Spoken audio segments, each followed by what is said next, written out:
తొలగిస్తాం. ఇదే కాదు, ఇవాళ మూసి ఒకప్పుడు అనంతగిరి నుంచి వచ్చే కృష్ణానది జలాలకు ఒక ఆలవాలం. కానీ ఇవాళ కాలుష్యం అయిపోయింది. ఇవాళ మన బతుకులను చిందరవందర చేస్తున్నాయి. నల్గొండ జిల్లా రైతులు ఇవాళ ఏడుస్తున్నారు. హైదరాబాదు నగరంలో నుంచి వచ్చిన కాలుష్యం నల్గొండ ప్రజలకు చేరుతుంది. అక్కడ పంటలు కూడా విషమయమైపోయినాయి. మా కోమటిరెడ్డి వెంకటరెడ్డి గారు పదే నా దృష్టికి తీసుకొచ్చి నల్గొండకు వస్తున్న కాలుష్యాన్ని నియంత్రించండి, మూసిని ప్రక్షాళన చెయ్యండి అని. అందుకే కేంద్ర ప్రభుత్వ సహకారంతో మూసి ఆక్రమణలు తొలగించి మూసిని ప్రక్షాళన చేసి ఒక అద్భుతమైన మూసి రివర్ డెవలప్మెంట్ ఫ్రంట్ ను అభివృద్ధి చేసి పేదవాళ్ళకు అక్కడ వ్యాపారాలు చేసుకోవడానికి అవసరమైన అవకాశాలు కల్పిస్తాం. మరి ఇవాళ మూసి పరివాహక ప్రాంతంలో పేదలు ఆక్రమించుకొని ఉన్నారు. జిల్లాల నుంచి వచ్చి ఇల్లు కట్టుకొని ఉన్నారు. రూపాయి కూడబెట్టి గుడిసెలేసుకొని బ్రతుకుతున్నారు. వాళ్ళ పట్ల మానవత్వంతో వ్యవహరిస్తుంది ప్రభుత్వం. మూసి నాలలో ఉన్న శాశ్వత నివాసదారులు ఎవరైతే ఉన్నారో వాళ్ళందరికీ డబుల్ బెడ్రూమ్ ఇల్లు ఇచ్చే బాధ్యత ఈ రాష్ట్ర ప్రభుత్వం తీసుకుంటుంది. దాదాపుగా 11,000 మంది అక్కడ ఇల్లు ఉన్నాయి. ప్రతి వాడికి 11 కాదు, అవసరమైతే 12,000 మంది అయినా ప్రతి వాడికి డబుల్ బెడ్రూమ్ ఇల్లు ఇచ్చి వాళ్ళని ఆత్మగౌరవంతో బ్రతికేటట్టు ఈ ప్రభుత్వం పునరావాసం కల్పిస్తుంది. అట్లాంటి కార్యక్రమాలలో ఇవాళ శిక్షణ పొందిన ఈ ఎస్ఐలు ప్రజల సహకారం కోసం మీరు బాధ్యత తీసుకోవాలి. అదేవిధంగా ఎక్కడైతే ఆక్రమించుకున్నారో మూసీలు, ఎఫ్టీఏలు, బఫర్ జోన్ నాలాలో ఉన్న వాళ్ళు తొలగించండి.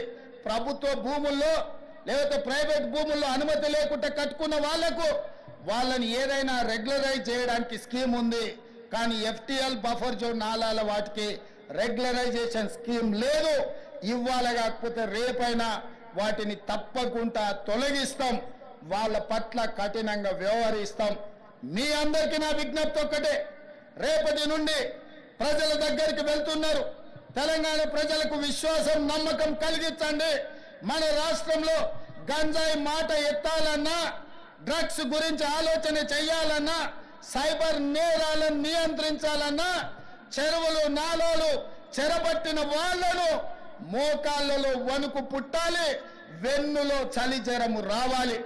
ఆ విధంగా మీరు ఈ తెలంగాణ సమాజానికి సేవలు చేయవలసిన అవసరం ఉన్నది. నేను మిమ్మల్ని అడుగుతున్న ఒకే ఒక్క మాట, మీరు ఈ బాధ్యత తీసుకోండి. ఇది మన తెలంగాణ. మన తెలంగాణను రక్షించుకునే బాధ్యత మన మీద ఉన్నది. నేను వేరు, మీరు వేరు కాదు. వాళ్ళు నేరగాళ్ళు. ఆ నేరగాళ్లను పట్టుకొని అడ్డు తొలగించే బాధ్యత మీది, నాది. ఈ వేదిక మీద ఉన్న పెద్ద అధికారులది.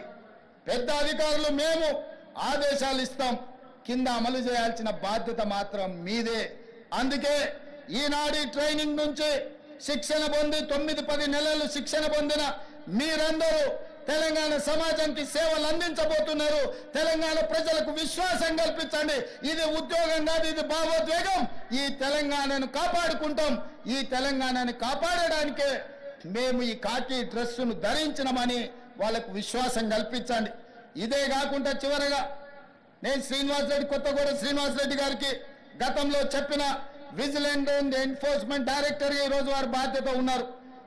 ఎట్లయితే సైన్యంలో పనిచేసే సైనికులకు సైనిక్ స్కూల్ ఉందో, తెలంగాణ రాష్ట్రంలో పోలీస్ డిపార్ట్మెంట్లో పనిచేస్తున్న హోంగార్డు నుంచి డీజీపీ వరకు సైనికులకు ఎట్లయితే సైనిక్ స్కూల్ ఉందో, పోలీసులకు కూడా ప్రత్యేకంగా ఒక రెసిడెన్షియల్ పోలీస్ స్కూల్ మొదలుపెట్టి 50 ఎకరాలల్లా అద్భుతంగా ఈ దేశంలోనే అత్యంత నాణ్యమైన విద్యను అందించే బాధ్యత తెలంగాణ రాష్ట్ర ప్రభుత్వం తీసుకుంటుంది. ఒకటి హైదరాబాద్లో ఈ పక్కల్లే గ్రేహాండ్స్ ఉన్నది.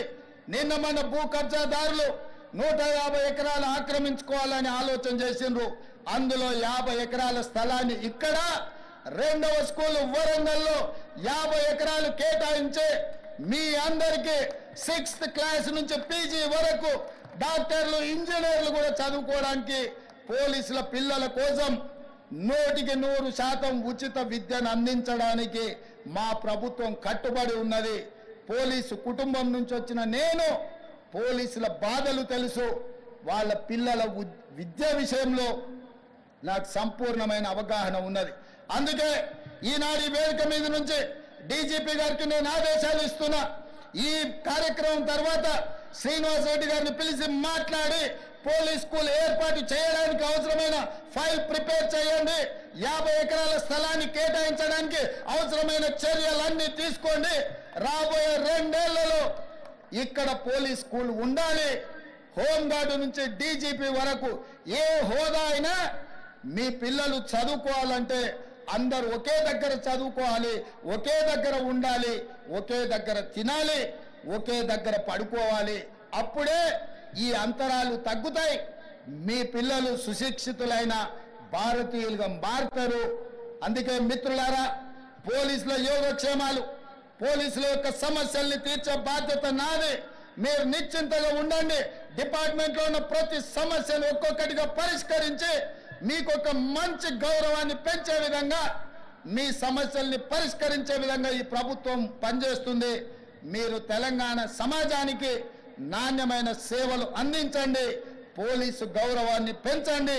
పోలీస్ అంటే సమాజంలో చేతులెత్తి నమస్కరించే విధంగా మన వ్యవహార శైలి ఉండాలి, మన నిర్ణయాలు ఉండాలి. మధ్యలో అక్కడక్కడ టీవీలలో సినిమాలలో చెప్తుంటారు ఫ్రెండ్లీ పోలీసింగ్ ఉండాలని. నేను కూడా ఒప్పుకుంటా ఫ్రెండ్లీ పోలీసింగ్ ఉండాలని. ఫ్రెండ్లీ పోలీసింగ్ ఎవరితోని? క్రిమినల్స్తో ఫ్రెండ్లీ పోలీసింగ్ కాదు. బాధితులతోని, సమస్యల మీద కష్టాలలో కన్నీళ్లతో పోలీస్ స్టేషన్లకు వచ్చిన వాళ్ళతోని ఫ్రెండ్లీ పోలీసింగ్ ఉండాలి తప్ప క్రిమినల్స్ తోని కాదు. క్రిమినల్స్ పట్ల కఠినంగా వ్యవహరించండి, బాధితుల పట్ల కారుణ్యంతో వ్యవహరించండి.